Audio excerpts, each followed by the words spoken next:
बात रख करके पूरी अपनी बात को पूरी करूंगा। अभी कर्नाटका में बेलगांव जिले में मुडलगी तहसील है। उस मुडलगी तहसील में किसानों का एक आंदोलन चल रहा है। किसान अपने खेत में लाए गए फसल को, अपने कमाई को, अपने पसीने के दाम को मांग रहा है सरकार से, लेकिन सरकार किसानों की उस बात पर बिल्कुल ध्यान नहीं दे रही।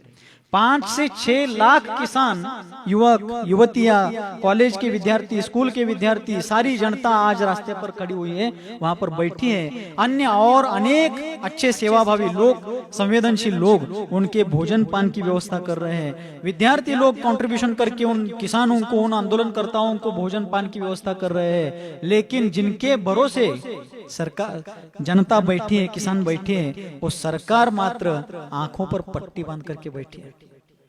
देखिए, मैं हमेशा कहता हूं, बारिश नहीं हुई तो भी किसान ही संकट में है।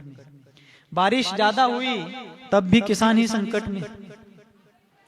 खेत में फसल अच्छी है लेकिन दाम नहीं है तो भी किसान ही संकट में है। दाम अच्छे हैं लेकिन उस समय उसके पास फसल ही नहीं है, तब भी वह संकट में है। दाम भी है, फसल भी है, अचानक ही लॉकडाउन लग गया तो भी किसान ही संकट में है। कोई भी स्थिति आ जाए, हमेशा मृत्यु के जबड़े में खड़ा यदि कोई है तो वह किसान है। भगवान वृषभदेव ने इस युग के प्रारंभ में प्राणी मात्र को उपदेश देते हुए कहा था कि ऋषि बनो या कृषि करो। क्या कहा था? ऋषि बनो या कृषि करो। आप लोग या तो अपनी शक्ति हो तो आप लोग मोक्ष मार्ग पर आगे बढ़िए, नहीं बढ़ सकते हैं तो उन्होंने राजा अवस्था में, गृहस्थ अवस्था में 80 कृषि विद्या वाणिज्य शिल्प आदि षट कर्मों का, चरितार्थ के साधनों का उपदेश या मार्गदर्शन दिया था।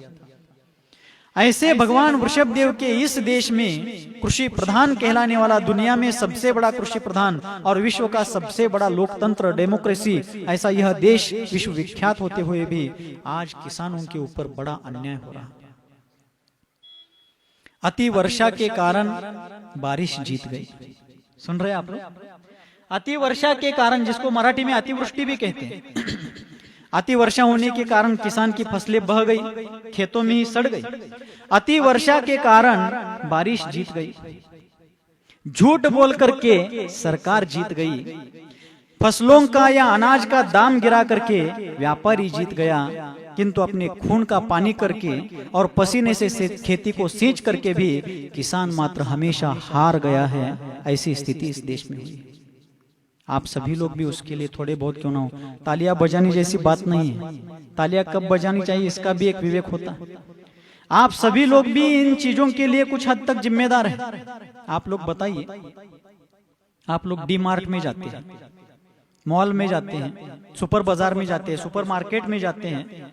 वहां जाने के बाद जो कोई वस्तु आप छोटी बड़ी अल्प या अति मात्रा में लेते हैं, कितना भी लीजिए, कुछ भी लीजिए, उस पर जो दाम प्रिंटेड है, उस पर जो उसकी कीमत छपी है, वहां पर आप मोल भाव नहीं कर सकते। करते हैं क्या? कोई करते हैं? ऐसा एकाध उदाहरण हो तो हाथ ऊपर करके बताइए मुझे। है? नहीं। यहाँ बैठे सैकड़ों लोगों में से एक व्यक्ति नहीं बता सकता कि हम मॉल में, डी मार्ट में या कहीं पर भी सुपर मार्केट में जाकर के वहां पर छपी हुई प्रिंट को, छपी हुई उस कीमत को कम करके, मोल भाव करके हम वहां से वस्तु लेते हैं, ले सकते हैं या ले चुके हैं। कोई भी नहीं बता रहा। वहां पर 100 रुपए की वस्तु 500 रुपए को भी यदि प्रिंटेड है तो भी आप वहां पर हाथ बांध करके, आंख बंद करके और चुपचाप उस वस्तु को लेकर के बाहर पड़ते। क्यों? वहां का रूल ही ऐसा है। लेकिन यदि कोई किसान अपने खेत में कोई सब्जी उगाता है, अपने खेत की कोई वस्तु दलालों को, व्यापारियों को बेचने के बजाय अपने कृषि कर्म में से समय निकाल करके यदि स्वयं ही अपने मस्तक पर कोई घमेला, कोई तसला, उसमें कोई सब्जियां भर करके लाता है, आपके गांव में, आपकी गली में आता है, सब्जियां आपके द्वार पर ला करके दे रहा है, तो आप उसको जितना वो शुरुआत में दाम बताता है उतना दे करके आज तक कितने लोगों ने लिया है? हाथ ऊपर कीजिए। जितना उसने 1 किलो के लिए, 1 किलो के लिए, आधा किलो के लिए, पाव किलो के लिए जितना दाम बताया, उतना दाम दे करके कितने लोगों ने सब्जी उससे खरीदी की है?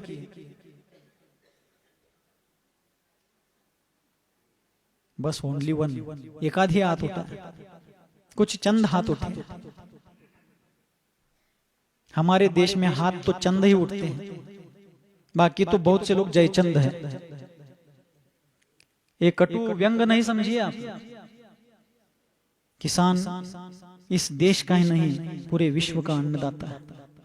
कोई इंजीनियर अपने कंस्ट्रक्शन की साइट पर नहीं गया, कोई बात नहीं, कुछ काल बाद वो चालू हो सकता है।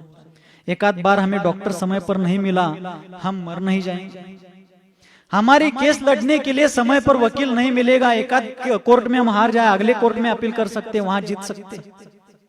हमें पढ़ाने के लिए शिक्षक समय पर नहीं मिले, एक आध साल 2 साल हमारे बेकार जाएंगे, लेकिन आगे हम पढ़ लिख सकते हैं। लेकिन किसान यदि एक आध दिन खेत में नहीं गया तो पूरी दुनिया को अपनी एड़िया घिसने के बजाय टाचा घासल्याशिवाय दूसरा कोई भी उपाय नहीं रहेगा। एक किसान की ताकत है, एक किसान की शक्ति है।